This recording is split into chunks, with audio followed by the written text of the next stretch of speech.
In our last video, I shared several questions that I received from the data-driven community about GA4.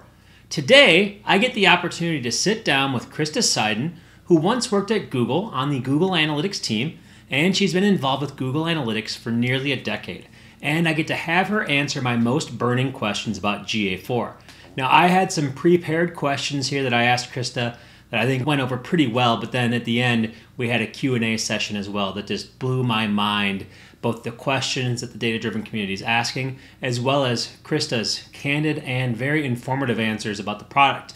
And so I walked away from this interview learning not just some of the answers to the questions that I had in advance, but also learning more about how I should think and feel about Google Analytics 4. And so right after we got done with our conversation, Krista did tweet that we should all do ourselves a favor and get in the practice of using GA4 as our primary analytics tool, maybe for a week, maybe for a month, and see what we can do in GA4 and see if we can get all the insights we need out of GA4 without actually relying on universal analytics. And so I think that's a good call to action here, and you'll see why that's so important as you listen to the rest of our interview with Krista Seiden. So listen up as I give you the highlights from our conversation and this interview with Krista Seiden.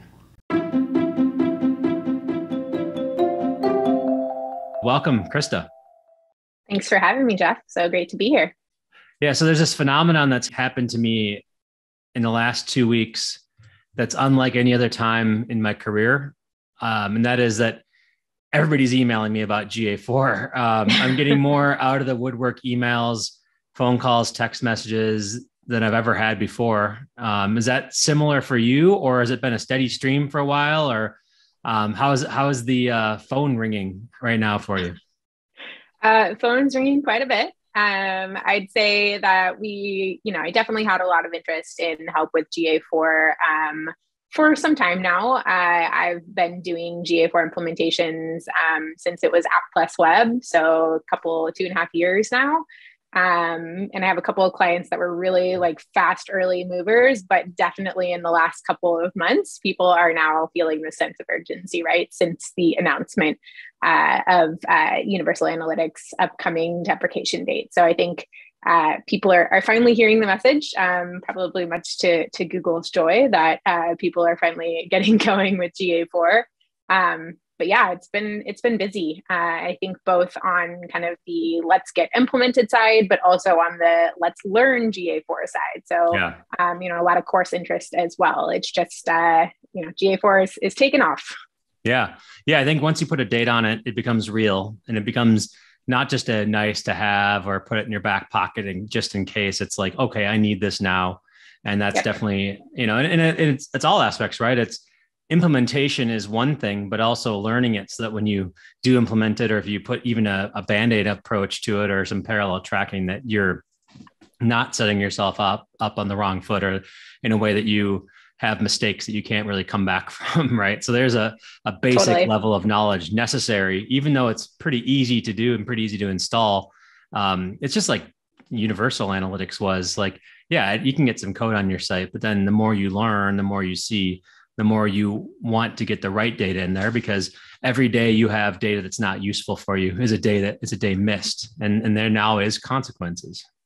Totally. And, we're kind of on the clock now. We're not going to get that time back. We don't have much time in terms of building historical data before GA4 is going to be the only thing. So we need to get it right. We need to get it right now. Yeah, absolutely. Okay. Well, I think that's really good introduction into why we're talking. And I just, you and I have been communicating about this offline for a long time. You've shared a lot of insights with me, given me a lot of my perspective, and helped me shape how I feel about GA4, right? From in an offline conversation, it might be like, hey, do I really need to care about this thing? It's going to go away, right? And then you're like, no, you really do need to care. You really need to pay attention. And, you really should pay attention, because at some point, you really need to pay attention, right? That's all you can really say in your position, but it's like, yeah. So the signs are there that it's important. And I think that anybody who follows this and follows you on Twitter and reads your newsletter and your blog knows that this is the push that's going out there. But yeah, it's definitely, I wanted this conversation to sort of mimic some of those talks we've had, but also focus on the positive aspects about what life is going to be like with GA4, What's the easiest way for us to transition to this new platform? And how do we get the most out of it so that we are setting ourselves up for the rest of the 2020s, as opposed to worrying about what things were like in 2019, or, how do we get our 2012 data back? Like, that's not really the focus here for us. We've sort of moved on to the fact that we want to focus on the future. So I have a bunch of forward thinking questions that I'm going to ask you. Awesome. Let's do it. This is an easy one because it's just telling us about yourself a little bit. And actually, I don't think I've ever asked you this outright. I've just sort of known you. But yeah, so you've worked on the Google Analytics team. I've been saying nearly a decade. I don't know if it's been exactly a decade or not, but as long as I've known you, it's been quite some time. I think you were on the GA team. I think we met at a conference in 2012 or 2013, right? So you were there then. So I know it's at least some time, but can you tell me a little bit about your role in Google Analytics, and then how you've been involved with GA4 specifically? Yeah, so I've been in the analytics space for a long time. I'm not going to say how long because that dates me. But I joined Google in 2012, and I joined on the Google Apps team, which is now with the cloud team, as an internal practitioner. So I actually built and ran analytics and optimization programs at Google for Google-owned websites. During that time, I was doing some speaking. So the Google Analytics team actually recruited me. If you may have heard of like a 20% project at Google, which is basically another team says, hey, you want to help us out a little bit of the time? And you're like, yeah, cool, that sounds fun. So the GA team recruited me to do kind of an ongoing 20% project to do some speaking. And so they sent me out to do some speaking gigs, including at Vegas, where we met at that conference. And then in 2014, I actually officially joined the Google Analytics team. And I was on the GA team for about 5 years. If you take the additional 2 years that I did a 20% project, and I still chat with them regularly. It has been almost a decade of being involved with the team. But on the team, I was the evangelist for Google Analytics for about 5 years, where I taught and trained, wrote all of the Analytics Academy courses. So a lot of people kind of learned analytics through that medium, which was really cool. I got to speak at a lot of conferences all over the world. So really fun job. And then about 2 years before I left Google, so in end of 2016, early 2017, I actually took on an additional role with the GA team as a product manager. And this was the very, very beginning of thinking about what would then become GA4. So I was kind of in those initial discussions. We had war rooms, talking about like what this new product could be and why we needed to build this, and all of the new capabilities that it would bring. And it was really exciting. So yeah, I was there, and I helped as a product manager to ideate and build the beginnings of GA4. And I ended up leaving Google right before it launched publicly as the App Plus Web beta.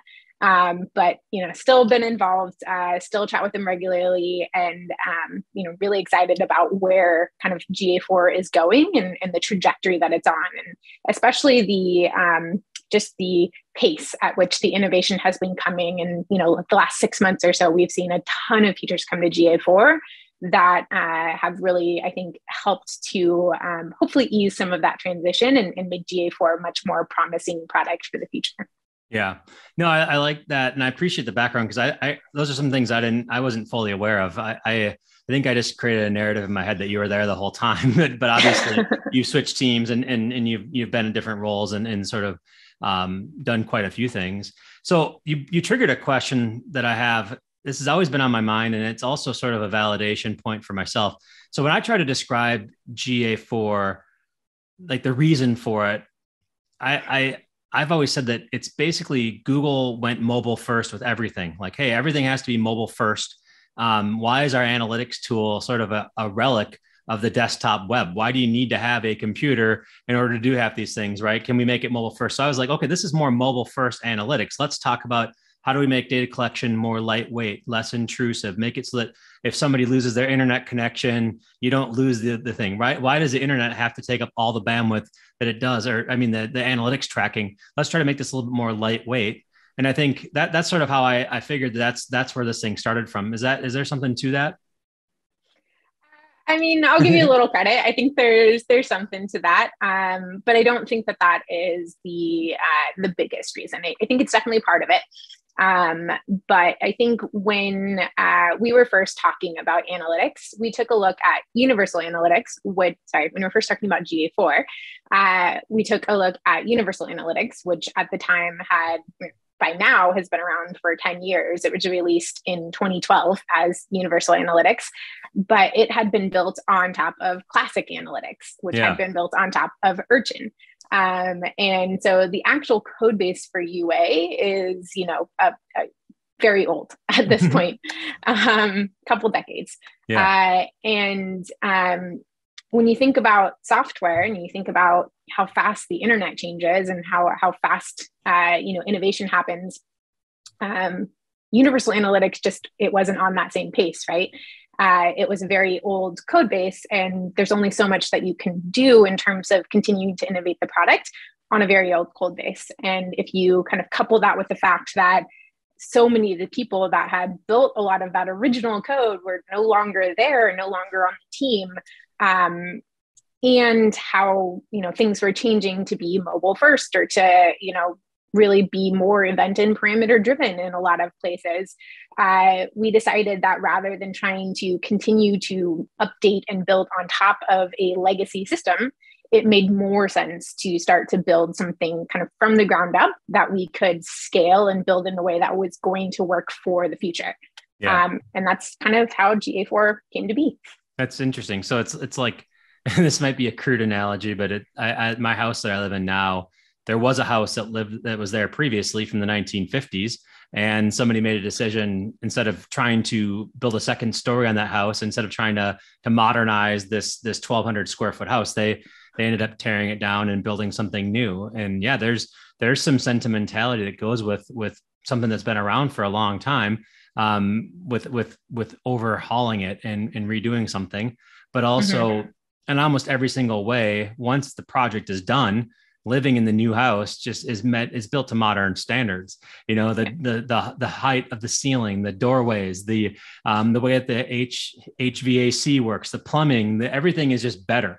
Like things that happened a long time ago. There's overgrown trees that are growing into the foundation. There's all kinds of stuff that happens.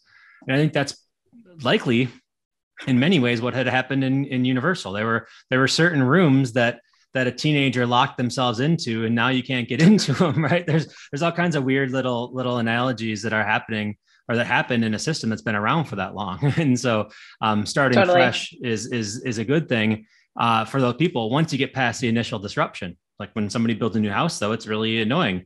2 weeks ago, a truck backed into a house across the street that was being torn down and took out the power for the neighborhood, actually almost electrocuted us. And it's like, okay, that's annoying. But then I know once it's done, I won't have to deal with this for a long time. This house is going to be here for the next 100 years, as opposed to something that was sort of just there, that was never really meant to be there. And then it's such a common theme in the world of technology. Like a lot of my company, my agency's first website, I built in a weekend because I knew we were going to be in a news story. And then that was like a temporary fix, and we'll get to it later on. That Jeff's weekend website stayed on for 4 years.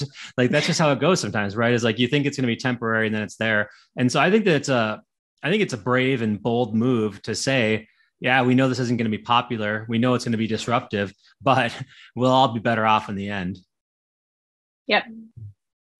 Awesome. So thanks for sharing that background and also debunking my thing that it was purely mobile first, but it's basically modernizing, right? It's eliminating some of the technical debt that had been accrued in a system that was around that long. When, when, like you said, there's certain people that knew how to make this thing work. And if they're no longer at Google, then there's certain functions that can't be fixed.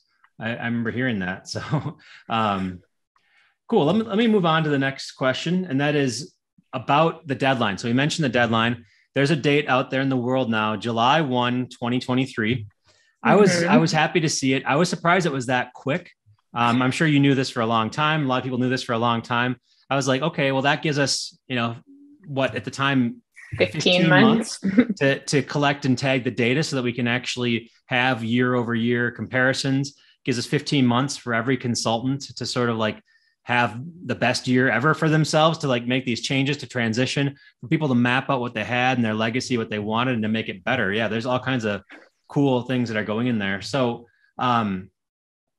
let's fast forward and speculate a little bit. You probably have a pretty good perspective on this, but like, what will the world look like for us on July 1, 2023? Can we log in? If we log into our Universal account, there won't be any real-time reports, even though it's not even called that anymore. There won't be traffic source data of what happened in the last 7 days. Your charts will sort of just drop off, right? And then you look in there. So like, what's it like? What do you think it's going to be like? Yeah, I mean, a lot like that, right? So real time will stop working as of the end of July 30th, 2023. You won't collect any new data. So you'll have your data up until the end of June 30th, 2023. But you won't be collecting any new data. And so if you want to analyze historical data, great, it will be there for a matter of at least 6 months, according to Google. But for any new data, you will have to solely rely on GA4.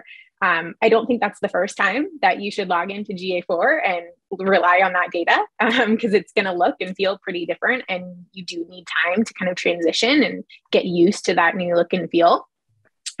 So yeah, I think come July 1st, 2023, we're going to see a lot of people who are freaking out that their analytics is no longer working, and they don't know why, because they haven't been paying attention to the messages over the last 15 months.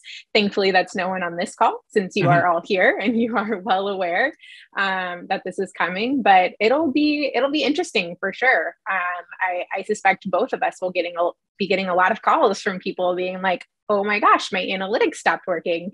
And then we'll be like, "Yeah, you're kind of late to this discovery, but happy to help. How can I assist you?" So yeah, it'll be an interesting time. Yeah, and I imagine it's just like, they say with like development that if you fix something during the UX phase or like the design phase, it's like 1/100th as expensive as fixing it in the QA, as opposed to fixing it when the developers are in there. If you fix it now, the expense is like a one-time, whatever it costs to just set it up, right? If you try to fix it after the fact and you're like, don't have any data for a while, the expense is twofold. It's the expense to get somebody to rush putting the code on your site so you can track something, whether it's GA4 or something else at that point. I mean, what's the point of, you might want to explore your options. But at the same time, it's not just the rush order, but it's the cost of not having the data to make decisions. I think GA has been so prevalent and so everywhere that we just haven't really thought about like what, even if you don't use it every day, if you don't log in every day, the value in the data is immense. I mean, it's used for so many things. It's like valuation of websites, whether you're doing a good job if you're an SEO, whether you're doing a good job if you're a paid advertiser, whether you're doing a good job if you run social media, whether you're doing a good job if you run marketing or email campaigns, whether you do a good job of anything. GA is the first and maybe only tool we use to track all those things. And yeah, it's going to go away. So it's not just like the website owner that gets in trouble. It's any agency that works with them. It's anybody who's involved with the internet or with marketing on the internet is going to be affected by this. Totally. And I'll add another cost to that list of waiting is just the time it takes, as we both know, to actually learn and start to rely on GA4, right? Yeah. If you wait till July 1st, 2023 to start implementing and you're going through a multi-month implementation process where you have no data during that time, finally, a few months later, you have data. Now you log in and you're like, I don't know what I'm looking at. And that's going to take you another amount of time to actually learn a brand new system. And so I think, yes, there's a lot of cost to waiting. It is much cheaper, both literally and figuratively, to start now and start to get used to GA4. Yeah. So let's extend our timeline out a little bit. What happens if you wait until March 1, 2024? And let's say that by that time, the 6-month grace period that Google is guaranteeing with your data being accessible is gone. What do you get when you log in to your Universal Analytics account on March 1, 2024? You get nothing. You probably can't even log in, or you can log in, but when you log in and try to choose your property, or you won't have views because there's no views in GA4. So when you're selecting your property, I don't know if they're going to just like gray it out or if it's just not going to show up in the list, but you won't be able to access that Universal Analytics property or view after maybe as they've said 6 months past when they turn it off at least. So we don't know. Yeah. Maybe it'll be 7 or 8 months. Who knows? I wouldn't count on that timeline. But keep in mind, during that 6-month plus timeline, the only thing you're going to be able to do is view historical data and get that data out. So I think the API will still work during that time, but come, that cutoff date, the API won't work. The historical data will just be gone. So definitely don't wait until then to start to think about what to do, because you won't have any ability to do anything at that point. Yeah. The data will be gone. So, starting now and certainly after July 1st, 2023, you're going to want to be thinking about, how do I get this historical data out of Universal Analytics, put it in a place that I'm going to have continued access, whether that's a spreadsheet or BigQuery or, your data warehouse in some fashion. You're going to want to try to save some of that data so that you do have some historical context. Yeah. Because come March 1st, 2024, as you mentioned, you're not going to be able to log in and see that data within the analytics UI. You'll need to have put in the work before that to be able to see that data elsewhere. Yeah. So it's sort of like in Monopoly, when you go to jail, do not press go, do not collect $200, do not log in and we should caveat and just make sure we're very clear on this. March 1, 2024 is it's not an inside date. It's not an announced date. They said that at least 6 months. And so I chose a date just past the 6-month window to say if that happens, then that it's gone. That's what it would be. It would be gone. It'd be a void. It'd be nothing. You would have to, you'd log into Google Analytics and it would only show you GA4, or it maybe is grayed out your old ones and just reminds you of that. And that actually sounds really sad. I kind of hope that they don't gray it out to remind you of this, this past that existed and no longer does. So my suspicion is that they just won't be showing. I think we should do like a gravestone, be like, here lies Jeff's old data. We had a good run, chap. Loving father, loving business. Sorry for the past. I've gotten so many things, and you can't really probably comment on this, but you can if you want to, is like people like, oh, that number is not real. Google's going to extend it. I know that Google's going to extend it. Maybe the old, I have a cousin. I will comment on this. You will? Okay, I do not believe that Google will extend past the July 1st, 2023 date.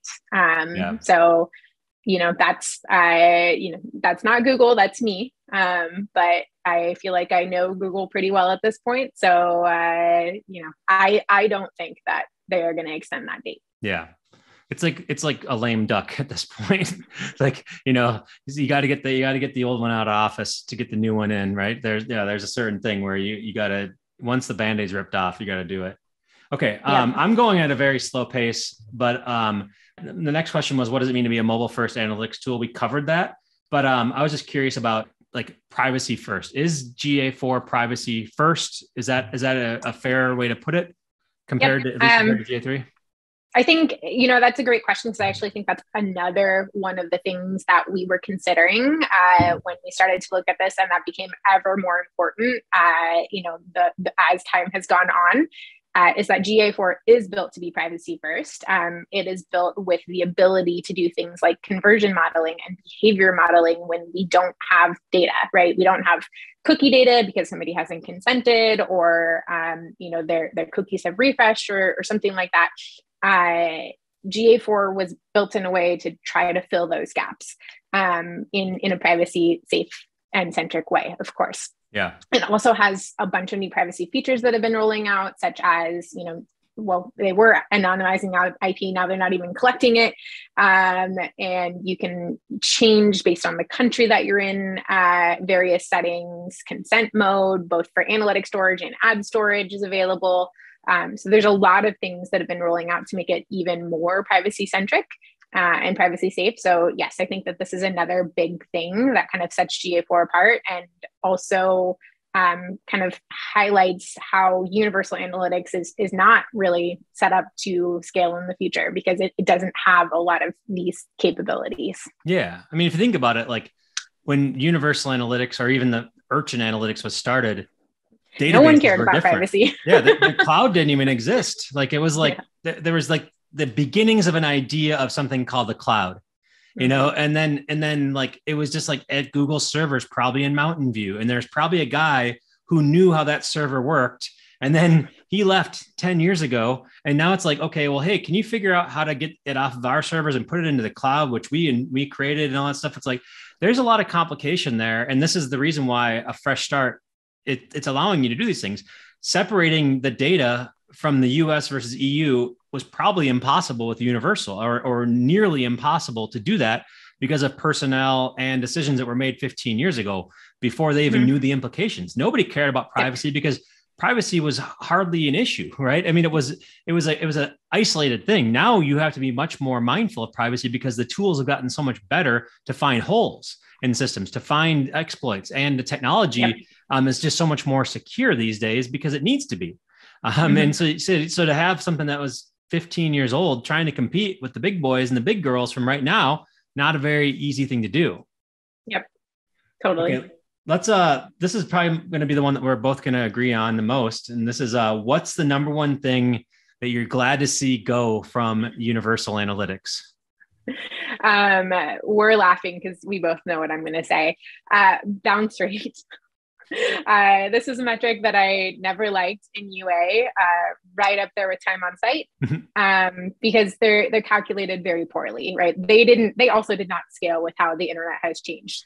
And I think time metrics, engagement metrics are calculated better in GA4. They do take into consideration things like the browser tab being in focus and whatnot to try to give a better understanding of what those numbers really are and what they mean.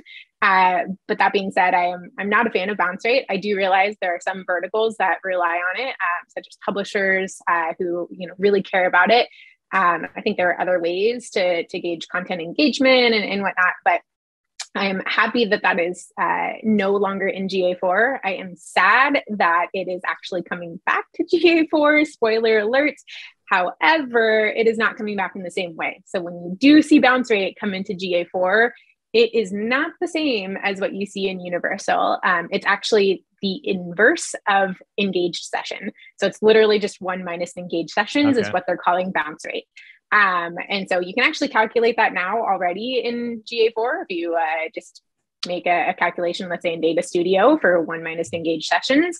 That again, not the same because engaged sessions are counted in a different way. It's somebody was on the site for at least 10 seconds, they had a conversion event, or they had 2 or more events or page views.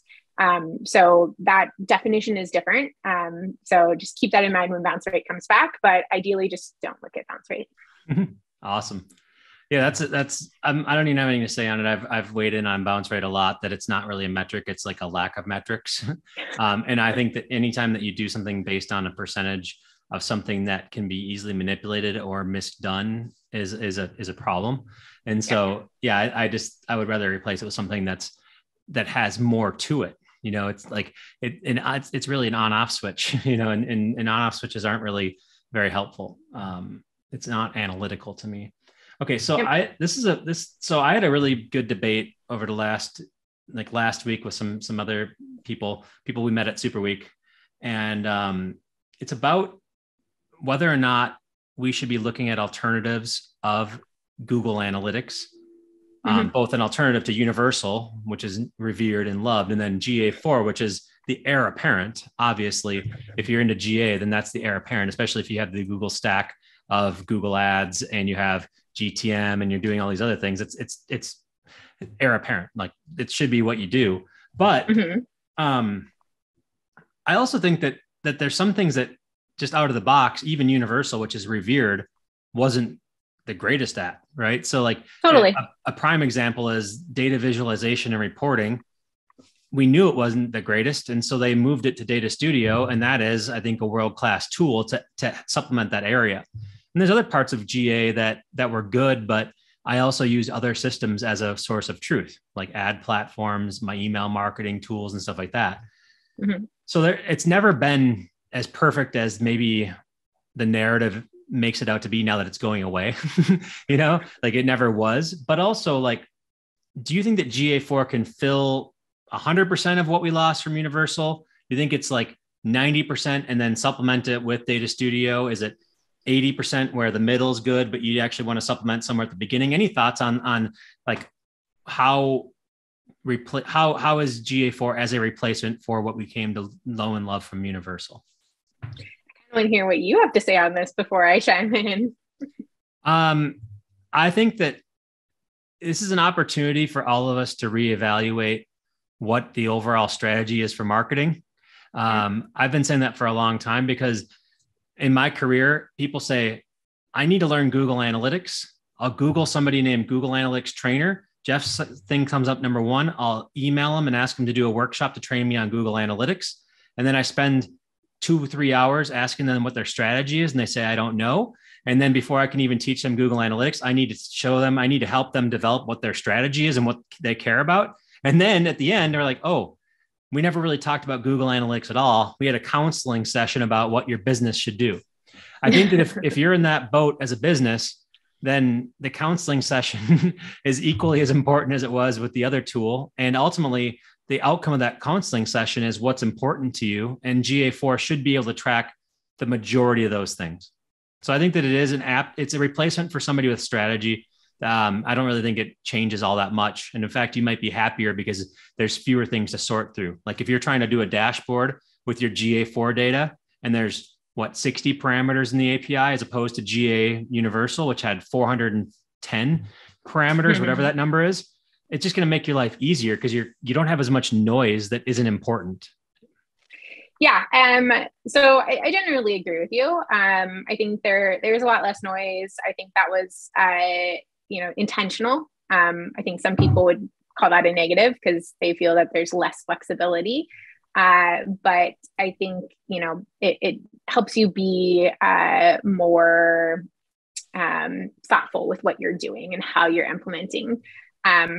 I generally think that GA4 can do most of what you did do in Universal. I don't think that is necessarily Google's goal, though. They have a stated, they consistently state that they are not going for feature parity with Universal Analytics.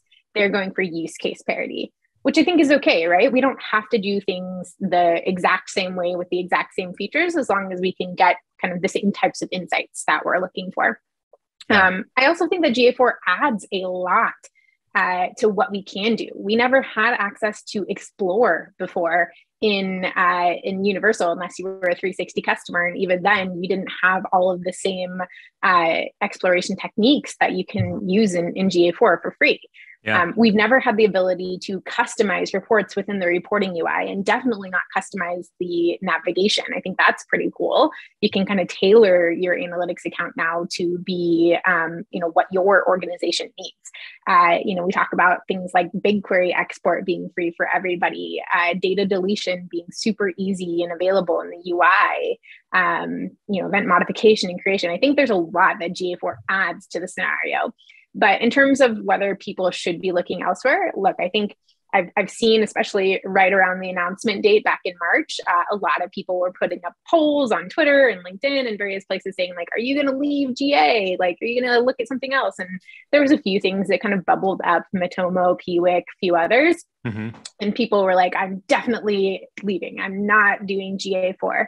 I saw one poll that was as high as like 30+% of people saying they would not use GA4 and instead get another tool. Honestly, I kind of call bullshit on that. Yeah. Like, I don't believe that is going to be the case at all. Will we see attrition? Maybe. I think maybe we'll see 5%, maybe even 10% of people go elsewhere. But they're probably not going elsewhere because they just really, really hate GA4. There's probably other factors involved. Yeah. Privacy implications in Europe, for example, I think are a big driving factor for some people to re-explore. At the end of the day, if you're using the Google ad stack, as you pointed out, you are not doing yourself any favors by going elsewhere. If you end up going to another analytics tool just because you don't want to use GA4 for the principle of it, most other tools out there are not going to be as advanced, even as GA4. They're not going to have the same functionality that you're used to in Universal. And so it's not really that they're a step up from what you're getting in GA4. They're just different. If you're going for different, cool. But I don't think we're going to see the attrition in kind of the change that, we have heard we're going to see. Yeah, I'm working on a pretty extensive research project. We have 42 tools that I've deemed potential alternatives to GA4. or Wow. to Universal actually. And I've given them all ratings based on how they compare to Universal. And spoiler alert, the number one is Universal, the best analytics tool, and number two is GA4. Number three Adobe. is what's that? Adobe. No, because of the cost part. And my personal vendetta against them. But I number three is actually Piwik Pro.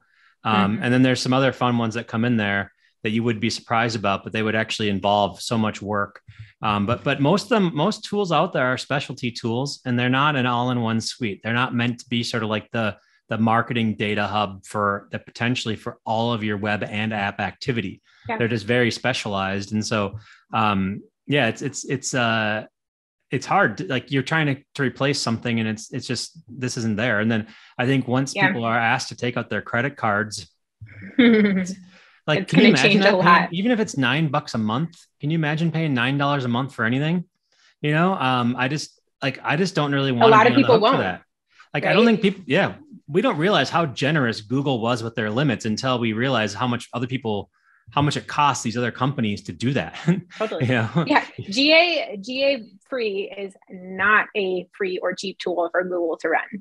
It is, knowing the inner workings of it and kind of a lot of what goes into it, it is an extremely expensive tool for them to operate and run and provide for free for everyone who wants it. So I agree. It's very generous. One thing we didn't cover, but I think is also really important to consider here is actually, I think GA4 reduces the need for additional tools for some clients who are both using, analytics tools for marketing sites and in app or in product. I think there was this plethora of what is called product analytics tools that came out a number of years ago because honestly, I think a lot of the reason is because Google kind of left the door wide open and considered themselves to be a marketing analytics tool when you could actually have used Universal Analytics to do product analytics for a long time. I have at several companies. But that door was left open. A bunch of tools came out and said, we're product analytics tools. We are specific to this. But, GA4 is actually kind of at its core a product analytics tool with the same data model that a lot of those other tools have. Yeah. So if you were paying for Heap or Mixpanel and running GA before, why run two different tools that don't talk to each other when you could run one tool that is looking at the same data across marketing sites and in product? Honestly, that's something I never really understood why customers go the route of two different tools that don't talk to each other. I think there's so much loss there in terms of what you can do with that data, how you can optimize the experience across the board. So I think GA4 adds to that scenario, actually. Yeah, I like that. And at least a question that I have is what is underappreciated about GA4 that's revolutionary for users once they discover it? So I think that maybe it's some of the explorations that you hinted on and some of the product analytics, but delve more into that, please. Yeah. So I think there are three things here that I will highlight very quickly that I think are not really appreciated, but in terms of analytics as a product are revolutionary. The first, very, very basic, is called enhanced measurement. This is just by installing the GA tag. Google's now going to collect 6 events for you out of the box, including things like scroll tracking and outbound link tracking and site search, all things that you had to implement separately previously. Now, this seems trivial. You just get this for free by installing GA4. But it's actually a huge innovation where Google said, hey, we recognize these common schemas. If we see these things, we can actually already go ahead and track this for you. We're going to take this effort away from you having to do this separately if you don't want to. You don't have to. You can turn it off if you don't want to use it. But I think for a long tail of customers, this really democratizes data and makes it a lot more accessible, adds a lot of value to a lot of users of GA. So I actually think that's underappreciated and revolutionary. And then to your point, I think the explorations are pretty amazing. I'm a little bit biased because I've personally helped build both pathing and funnels. So again, a little biased, but I think that they are a huge step above what we had in Universal, especially pathing. I was personally given that task to rethink how to do pathing because I was very, very clear when I became a PM that I absolutely hated the flow reports in Universal Analytics, and it was my goal to kill them. So they were like, great, you can build the new version. And I was like, oh, shoot, what did I just volunteer for? That's really hard. So it's not perfect, but I think it's, it's definitely better than what we had there. And then I already mentioned this as well, but I cannot tell you how much I love being able to customize the reports in the UI and in the navigation. Being able to build a custom library of reports for a client that, has a specific focus or has multiple teams, like a marketing team and a product team that need to look at different reports, and you can organize them all for them there. That's huge. And Google's bringing more features to be available there. We're going to see some enhancements coming to what you can do in custom reports, the type of data that you can use. And I think it's just going to become even better.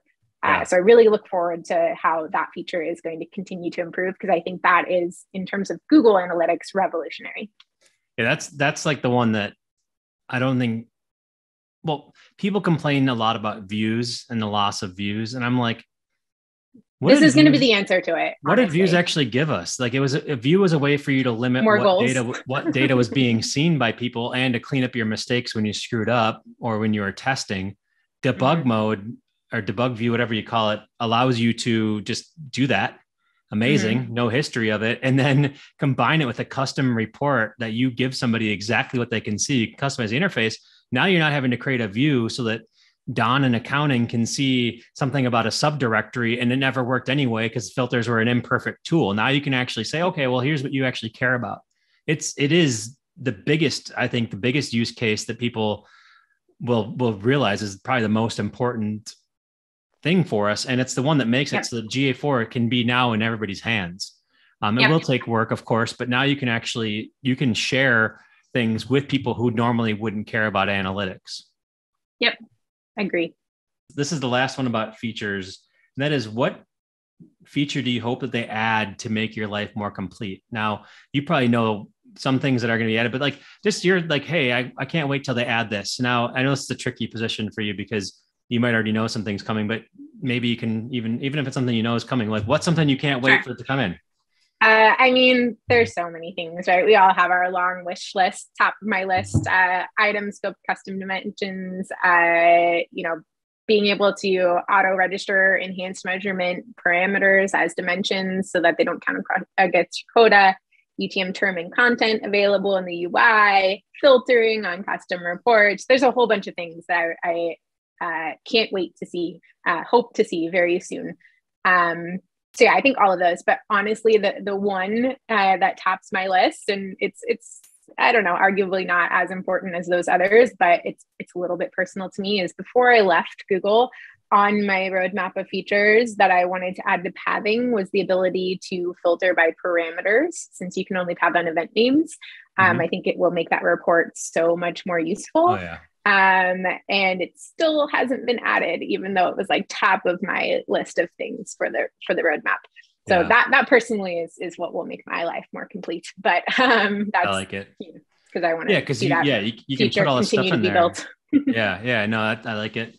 So, and this is something that it's a distinction that I haven't really thought about until you'd mentioned it here. But you said that they're not going to try to recreate everything one-to-one as parity, those, but use case parity. So some of these things are new use cases. So maybe there's not as much motivation to do it. Like filtering event parameters, you couldn't really necessarily do that. There was no event parameters really in the old one. So is that a parity thing? Or, but also, like, would that mean that, I mean, filtering is a big part. Like, table filters were everything to me in Universal. So that would be a parity of use cases, right? There's some kind of their version of filtering, right? So that has to get done at some point in order for that, like, advanced table filters. That's another one on my wish list. Yeah.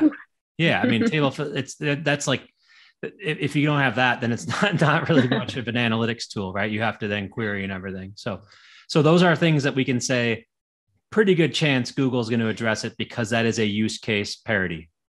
Yeah.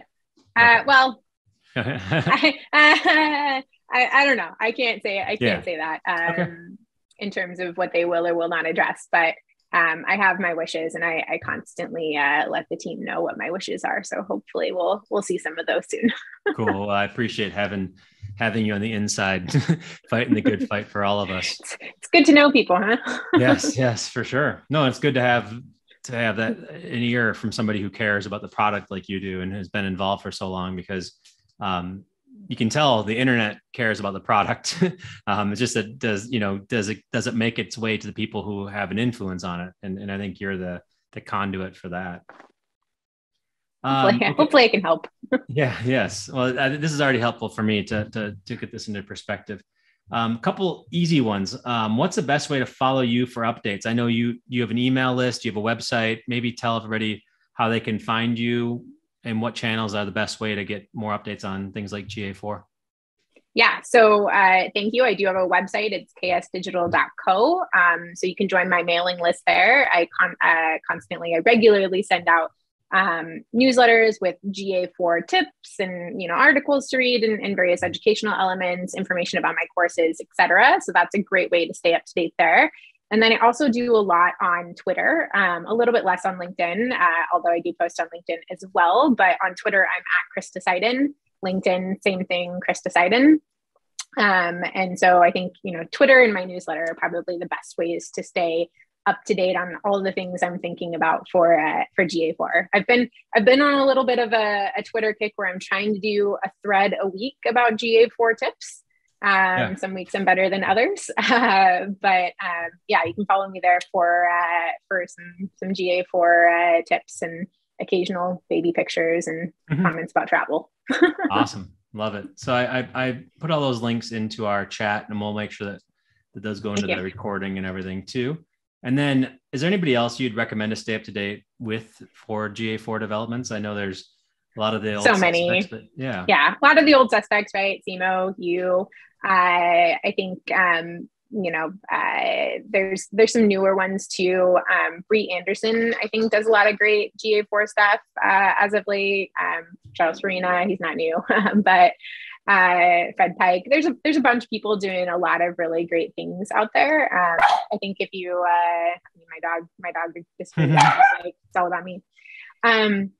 But I think if you look on Twitter for GA4, you'll find a bunch of people talking about it. Yeah, Twitter is definitely a good place to stay up to date. The time you invest in there is worth it for sure. Yep. I just put Bree on there, and Charles Farina is a great one too. Awesome. So I'm gonna turn the floor over to our questions. We got a bunch of them in here. Larry, yours is really long, so I'm gonna just wait a second and get your tiers a little bit later, just so we can keep the flow going. So sorry about that. And I know you have a few questions in there. So Krista, Anonymous asks, with GA4, is it best to create custom events and custom goals using GTM or doing it in GA4 directly? You could do it either way, actually, with GA4. So if you are, personally, I like to implement everything I think I'm going to need via GTM. But if you have an event, my dog just went in and out. If you have an event that you're sending that's a little bit more generic and you actually want to break that down into something more specific, you can do that using the event modification or the event creation flow in GA4 itself. So you can do it either way. I would personally use the tools in the UI secondary to setting up what you need initially. Yep, perfect. Anonymous again says, Krista, with GA4's max 14-month data retention window, does that mean there's no getting around the fact that businesses have to invest in BigQuery? If so, how should business go around budgeting for that? Yeah. So personally, I think you should always set up the free BigQuery export with GA4. I think it's an amazing, offering that they have brought to GA4 for free for all customers. Yes, there are storage and querying costs. Storage costs are going to be very low. Querying costs are going to be highly dependent on how much you're querying, the types of queries that you're running, and how you've set up your table structure. And so you may want to, look into that aspect a little bit more before you really dive in deep there. But specifically on the 14-month data retention window, that is actually only applicable to data that you are looking at in Explore. If you are looking at data in the reporting UI, that data is actually different data. It's the same data, but the reporting UI has been pre-aggregated into data tables, whereas the data in Explore is, kind of just think of it more of just a big data warehouse. It's just all there, not pre-aggregated. So the pre-aggregated data will continue to be there past the 14-month window, but you won't be able to do as many, custom data pools on that like you can do in Explore. So Explore is where you will have that 14-month data retention expiration. And so if you need to do advanced, digging on data older than 14 months, you will want to set up BigQuery export. But I think you should just set up the BigQuery export in general. Jeff, I don't know if you agree with that, but I think, generally if it's available, it's a nice add. I don't think though that means that Google is trying to drive everybody to Google BigQuery or cloud. I think it's a really nice value add that they are offering, but I don't think that is the underlying goal of that. Yeah, I would agree with you. I think, and Mike says on here, what about if you use Data Studio? The reality is right now, from my understanding, the GA4 API really only pushes out, like the reporting API pushes out the canned reports. So you can't actually get your explorations in the API, and you can't get some of these more advanced things like in the API anyway. So right now, as it is, any reporting you do will be past that 14-month window that you push into Data Studio. If you want to have just a data warehouse like BigQuery, then that's really the only option is to create a data warehouse. So if you want a data warehouse that you can slice and dice and basically you can do your own explorations when you're with queries. I mean, queries are basically a code way of doing an exploration, right? Within reason. I mean, it's not. It's a lot more complicated than that, but it's ultimately an engine for you to do it. And so if you want, the only way around the 14 months is to have the data in your own hands in a way that you can manipulate however you want to. And by far, BigQuery is the way to do that. So I would recommend setting it up. Because if you take my GA4 course and probably in Krista's course too, I show how to do it. I show how to create a BigQuery instance and how to get your data in there and how to query it, at least at a basic level, right? So I can show you how to set it up so you have the data for longer than the 14 months, and Krista can do it in her course as well. Yep. Cool. Malcolm says, I think it's Malcolm. He says, "Hi, Krista, is GA4 GDPR compliant?" I'm sure you love the answer. I mean, I am not a lawyer. I cannot speak to the legal, implications for your own business, blah, blah, blah. But GA believes that GA4 is GDPR compliant to the best of their abilities. They've released a lot of features and additions to the product, specifically looking at that. And I think that generally the world is very interested in the new data transfer pipeline agreement that is in the works between the US and the EU that was announced earlier this year. And I think that's going to have a lot of implications on this as well. But yes, generally, I would say GDPR compliant, but you will need to discuss that with your own legal teams. Yep. Yeah. And it's also a moving target, right? For every time you think you're doing something right, something comes out. So to the best of their knowledge is probably the best way to put it. Monique says, what's the best way to keep track of page load speed? Is it going to be part of GA4 like it was in Universal, or is she missing where to find this report? You're not missing where to find this report. It is not in GA4. I don't know what the future holds here. I don't think that, this is as high on the priority list as some other things. I don't know that page load speed was entirely accurate in Universal Analytics because that depends on the JavaScript loading first, which could take a while. So I don't think that was necessarily the best way to look at things. I think Google has some other tools that are probably better for this that don't live in GA4 that I know that one of the developers who works on some of it is very eager for it to hopefully live in GA4 one day. But I think this is a we'll see. Yeah, agreed. I never found the page speed report to be reliable or useful because of the small sampling that they did to get it out. And then the variety of technologies. I told people to just use a third-party tool or one of the Google tools that are dedicated to that function. Another anonymous one, and I think I might be able to take this one. What new or different skills do marketers need now with GA4 that they did not need with Universal? And I love this. It's a loaded question. So I've been summarizing Universal as a tool for marketers because it sort of does the exploration for you and tells you where to go, because the main thing was to sell search advertising. So it would just always steer you in the direction of ABCs, acquisition behavior, conversion. And so it was a marketer's tool where it made it so easy that you could just click and you could find something useful. GA4, I think the reason why people don't like it so much is because clicking and finding something useful is not, no, it's not. Actually, I click and I don't find stuff useful in the same way. So that's just what it is, right? But that doesn't mean that it's not useful. It means that it's not as intuitively useful to a marketer who's focused on their own function. Now, GA4 actually has much more capabilities and possibilities than Universal can because of the ability to manipulate it, to customize your events. But if you don't, it doesn't just, you just don't log in there and see immediate insights. And so one, I'm very hopeful that they will just add something that does summarize and does give the insights in a way that GA4 was a clickable tool, or GA3 was. I remember going to Google's events and there's people that worked on UX who said, hey, how do you use GA? And then we tell them, and then they'd put it into the product. It was amazing. But I think that GA4 has a potential to be an analyst tool, and it is an analyst tool. It's more around somebody who knows where they want to go and they want GA4 to help them get there, which does not describe every marketer, right? It describes somebody who's more analytical or more trying to find insights. And so as an analytics focused tool, the skills you have to have are what an analyst would do. An analyst sort of sets out a strategy and then measures how they're doing against a strategy. Marketers often throw numbers on the wall, hope that it sticks, and they use GA to tell if it worked or not, right? So you're more pre-planning than post-planning, I think, is the big difference in my opinion. Yeah, and I would maybe add to that, or just to enhance what you were saying there. I think one of the things that as an analyst tool that you need is a deeper understanding of the metrics and dimensions themselves and how they work together.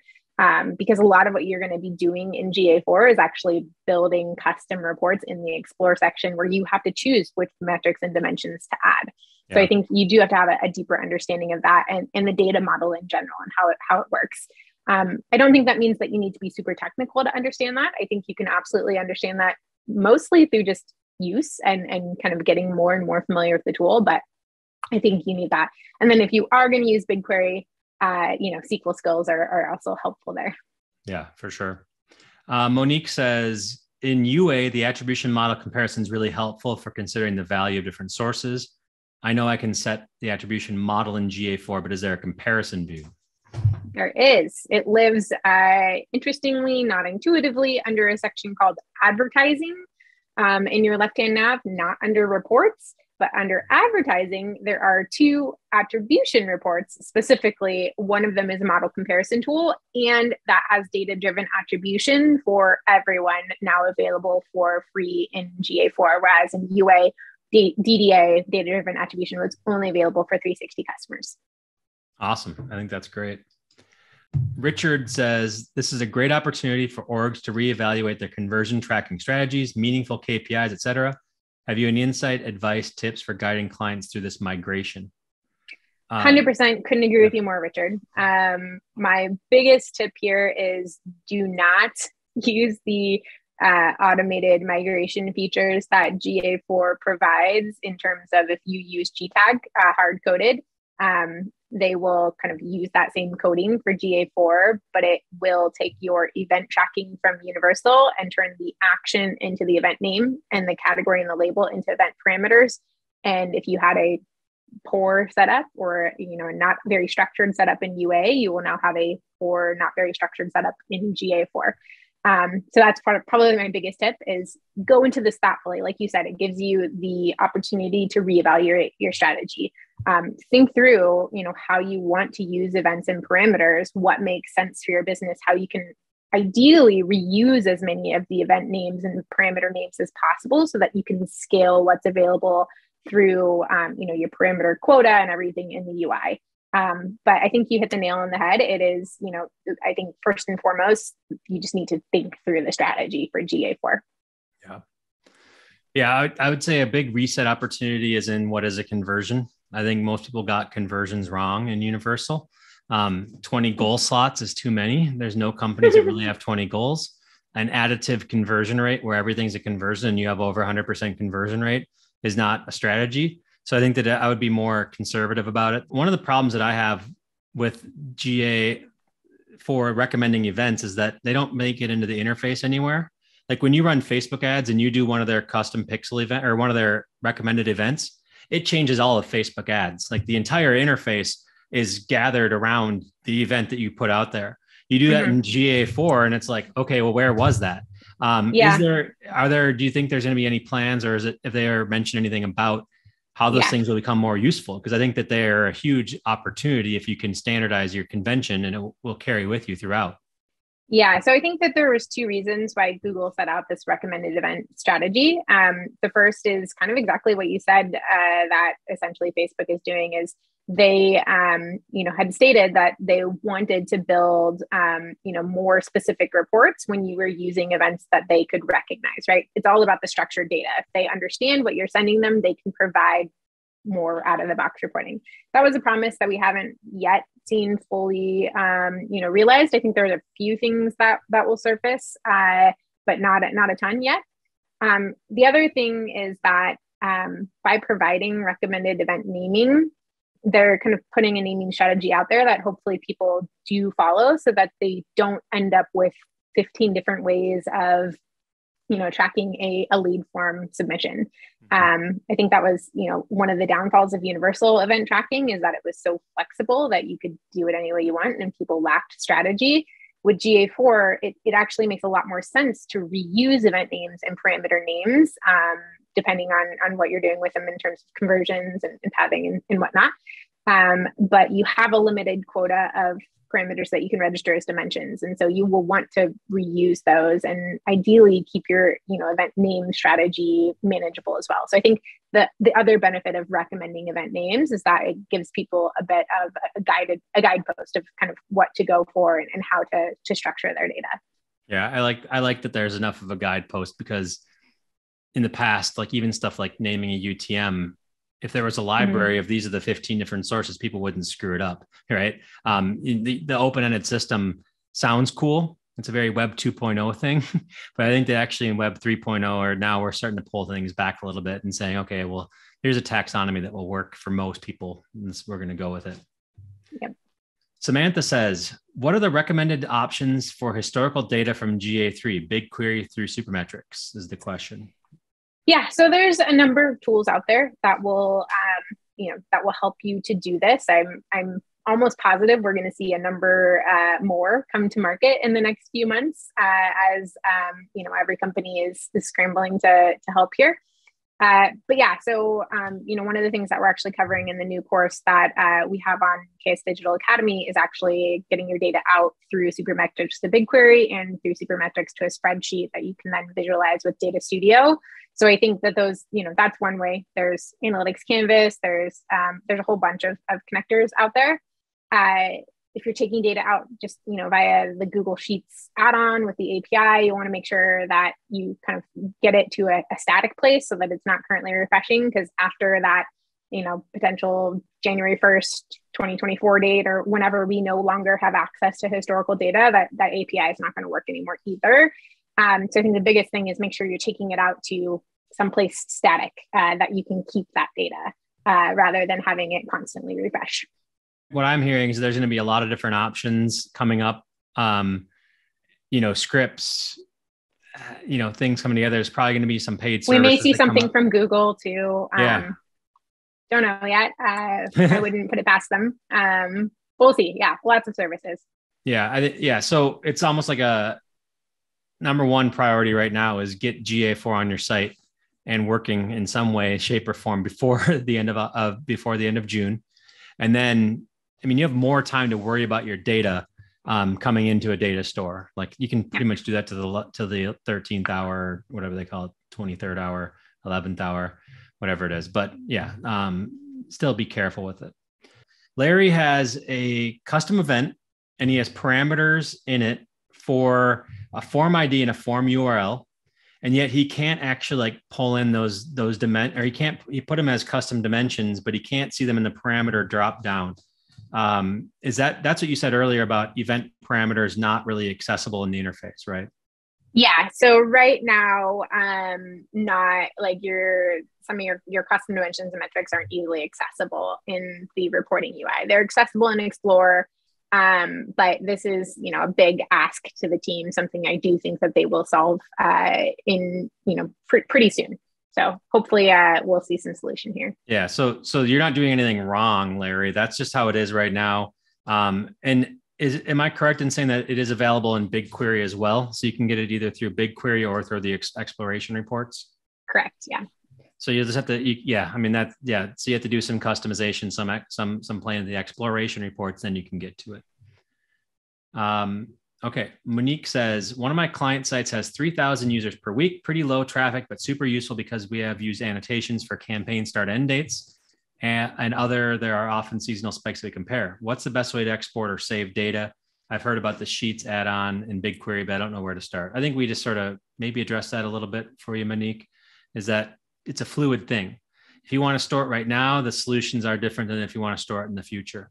We think there's going to be an easier, like a few click tool, maybe one that Google puts out there, definitely one that a third party will do. There's even scripts on GitHub right now that I've been seeing popping up left and right about, tapping into the GA API and then putting it into BigQuery for you. But if so if you want it now, I would say maybe use something like the Sheets add-on for Supermetrics or something that's canned and just gets you the certainty and that's farther along. If you can wait a little bit longer, then there'll be more options and there'll be more from reputable people, and probably is a no-cost option or a lower cost option. Is there annotations? Like what's the deal with annotations? No annotations currently in GA4. I'm also not sure about exporting annotations. I don't know if those are exportable or not from UA. That's a sticking point for some people. Yeah. Anonymous says, did Krista just say a parameter quota? What's that? Are there other quotas in GA4? Yeah, so if you go into the configure section in GA4, where you are in the custom definition section, on the top right of the screen, you'll see a gray box that says quota. When you click into there, it'll essentially tell you how many custom dimensions or custom metrics or user properties that you have registered and how many you have left. So the numbers vary depending on if you're a standard user or a 360 customer. But you'll be able to register, I think it's 50 dimensions, 50 metrics as a standard user for that. That's what I mean by the parameter quota. Yep. Perfect. Larry says, if we send our GA4 data to BigQuery, is there any way to estimate the amount of data that GA4 will send in order to understand any applicable costs associated with data for the account? I think estimating this is really tough. It's, it's obviously due to how much data your site takes in. If there's any spikes or anything, you can actually set up filters for what to send to BigQuery, though, if you do want to kind of manage that. So, for example, if you don't want to send any scroll tracking data or any other things, you can filter that out of the BigQuery export, which is important to manage costs if that's a consideration. Yeah. From my understanding, it's in the dollars, right? For most users. Yeah. It's dollars, not even like, that. Yeah, that's from what I understand. It's not like with like a server instance where you're actually like running a server, like a server side instance of GTM, where you have to spin up a server and that server needs to process all data that comes to your site. This is only the data that's been processed, that's been cleaned through GA4, and then it's dumped out. So it's not the same scope as like an instance of a server. Like it's the data storage. Storage is cheaper than processing. If that makes sense. Storage is super cheap. I mean, I use the free tier for my own sites, and I haven't gone out of that, although I don't have that much traffic. But yeah, it'll be cheap for storage. I can't believe that you're not like in the hundreds of millions of visitors like I am. Yeah. Okay, Jason has a good one. Will GA4 provide organic search query or search term data? No. Sorry, that was a blunt answer. Google encrypted search in October of 2012, and we have not had search terms since then. Krista, isn't that right around the time that you started? Are you the one that did this to us? You know what? I lied. It was October of 2011 because it was before I was at Google. Sorry, October 2011. I misspoke. And then I came to Google and asked them if they could revert that, and they said no. But no, sorry. That is not something that's ever going to come back to Google Analytics or any other analytics tool, because pretty much every browser has followed suit since then. Yeah, and I think that Search Console gives you, it's pretty generous with what they do give you, and it's good for inferences. But yeah, I wish it were. Yeah, let's not even get into that. I miss it too, Jason. I'm sorry. Okay, we're at the last three questions, and then we're going to sign off. So Monique says, any tips? This is around privacy-centric GA4. What tips do you have if you have low traffic and it's even further limited by cookie consent? I'm finding there's not enough data for predictive analytics to kick in for a site. Yeah, I think, they have thresholds that you have to meet for predictive analytics, because they're modeling on your data. They have to have enough data to do so, and they have to be able to do so without, compromising any individual data. So if you don't meet those thresholds, unfortunately, you won't get predictive metrics in GA4. Not really much you can do for this except for try to get more traffic, but you may or may not want more traffic or be able to get more traffic. It's, that's a business decision. So yeah, I don't have a good answer for you here, except for that's just kind of how the system is built, and it's built that way to protect user data. Yeah. I mean, I put the small data model last year, and it's like the stepping stone, the step ladders for what data you need. And honestly, that it's sad to say, and this sounds like a cop out, but at a certain point, it's get more users, make more revenue, and then you get to do the fun stuff, the really more advanced stuff. But those are really advanced things that if you only have 100 people, there's nothing predictive analytics will do. Like, it can get you from, like, if you have 100 people coming to your site and you have a 2% conversion rate, predictive analytics might get you 3 at best, but it's as likely to get you 1 conversion, if you were to do it that way, right? So if you get up to, a standard sample size for a survey is it's like 600 and something people. If you can get to that point, you could do an inference, but the margin of error is still pretty high. You need to get into the thousands, tens of thousands, hundreds of thousands before changing something can just completely change the business, right? So you do need to get more traffic, unfortunately, even though it sounds good, and it'd be great if predictive modeling would be the thing that made your business break through. I think you have to find ways to get an audience first, and then Google can help you get a better audience. Same with advertising. All these things are the same. Same with Facebook ads, Google ads. You need to feed them a certain amount of data in order for them to be useful. And they're all very starving for data. And if you give them the wrong data, then there's a chance you'll get bad conclusions. Mike says, we have clients who are very seasonal, and we commonly report on a quarter over the same quarter last year during traffic and conversions. I am correct in understanding we won't be able to produce the same report out of GA4 due to the 14-month data retention. I've heard this doesn't apply to standard reports, but what is a standard report? And if we are using Data Studio before, am I assuming that the data won't be available via that connection? I think that's a false assumption, right? Or is that a correct assumption? The assumption, I'm assuming, means that you need 15 months of data to be able to do quarterly analysis year over year. So yes, that would impact your data if you're doing anything within Explore. The standard reports are everything outside of Explore in the kind of reporting UI of GA4, and that you will be able to do quarter over quarter of analysis, but you'll be limited to what you can do within those standard reports. You can do this in BigQuery. Data Studio is going to rely on the API, which is going to have that same, we talked about this earlier, right? It's basically what you get out of the standard reporting interface. So I think it depends on what you need to do.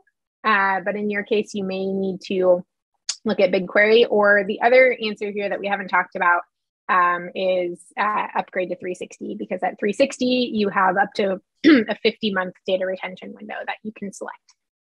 Cool. I think that's fair. And I will say that I want to make sure that this is clear. For most of what most people do, a report in Data Studio will not be affected by the 14-month data retention. You're looking at mostly like how much traffic did I get? How much revenue did I make? How much standard reports, things that everybody needs to report on. Those things aren't going to go away. You can say, you can use last year as a data source can be GA3, next year can be, or this year can be GA4. You can compare those things side by side and you won't be losing anything forever, as long as that data store is there. And then universal will be gone. So you'd have to switch out that data source with your BigQuery data source, for example, after you exported it. Once I start, I mean, I'm going to have materials on how to do that how to export your universal BigQuery once I have a recommended solution. Right now it's experimental. This is a good last question, which is from Anonymous. I need to turn off the anonymous questions thing. I want people to use their real names. Say I upgrade to GA4 and it's been 6 months. Now I want to compare my 6 months of GA4 data to my previous 6 months of GA3. What are the big watch outs, metrics that I won't be having apples to apples? That's a good one. Yeah, great question. So there is actually a new Help Center article that GA just put out. I would say use that article as a starting place. It breaks down the differences of things like users, sessions, page views between GA3 and GA4. There are differences, sessions especially. Things don't get sessionized in the same way in GA4, but sessions also don't break at the midnight hour like they did, or they don't break when you have new UTM parameters or other things. So you will see differences. You also need to keep in mind that in GA3, your data was probably more filtered than it will be in GA4, depending on what filters you had set up in GA3, because GA4 doesn't have that many filter options. GA3, you may have, I'm totally losing my train of thought of where I was going with that. Anyways, there are definitely differences. Oh yes, GA4, you may be using different identity. So in GA4, you can choose to use user ID, device ID, and Google Signals. So that user identity also has an impact over your total number of users, for example, between GA3 and GA4. So start there, review that article, and kind of see what a lot of those stated differences are. And just keep in mind that you're, potentially collecting different data. The way that you've structured your events are different. So you need to know kind of how that data is structured in GA3 so that you can know if it's comparable or not comparable to what you're collecting in GA4. Awesome. Great way to end this as well. Thank you, Krista, for your time. Mm-hmm. I have gotten a lot smarter just from this hour and 20 minutes that we've done this. Hopefully you all have a different and improved perspective of GA4. Hopefully you're not as scared of it as you were before. Yeah, not everything's there, but it's also a work in progress. I always tell people, don't compare year 15 of GA3 to year 2.5 of GA4. It's not a fair comparison. Your Universal's just been around longer. GA4 is getting better faster than Universal did. Universal had a lot of problems for a lot of years that we all sort of gloss over because it was there. And it also, some of your favorite reports haven't worked in a long time. Some of them are broken. It's a privacy nightmare. It's a server nightmare. It's a data collection nightmare. It's a nightmare in so many different ways. I miss it dearly, but I know you miss the motion charts. Yep. Yeah. And I hated behavior flow. So I thank you for putting that one out of its misery. Or any flow report, really. I never could use it. Awesome. Any closing thoughts, Krista? I know we've taken up quite a bit of your time. I'll leave it at GA4 does take a while to get used to, right? You log in, looks different, feels different, and it can be overwhelming because you don't really know how to start. That gets better. The more that you use GA4, the more you force yourself to use it, the easier it's going to be. And so I would challenge you, maybe instead of initially going to GA3 to look up some data, try to start doing it in GA4 first. And, if you can't find it, go back to GA3, that's fine. We still have that ability to do so for another little over a year. But the more that you force yourself into GA4, I think the easier it will become, the faster you'll learn it, and the more comfortable you'll be when that is our only option. Yeah. And the more opportunity you have to define how you want to use GA4 moving forward, things like events, things like setting up conversions, things like all that, right? It's one thing to put it in place. It's another thing to make it usable. And so that's going to be a big one. And there's a lot of stuff that we still need, that we're still waiting on. We just have to assume that it's going to be coming out sooner than later, right? Like custom channel groupings and all kinds of fun stuff like that. So those ones, I'm guessing they're on the roadmap, or they're on the way. It's just whether or not, look at it this way. If you can log in and you don't like it right now, what happens when you log in 2 weeks from now and it's Christmas morning and you have what you were looking for? Do you want to be like, oh, now I can pay attention to this thing? Or do you want to say, oh, I had perfect data leading up to it. Now it actually just feeds into this report well, so I can actually use it. All right. Well, thanks everybody for your time. This is insightful as always. Thank you, Krista, very much. Thank you. Okay, so that's it. The highlights from my interview with Krista Seiden. If you want to learn more about migrating to GA4, the best way to do it is to check out our GA4 migration guide. This is over 30 pages with a checklist on how you can migrate to GA4 the right way. And the cool thing about it is that it's available for free on our site at ddu.ai/GA4.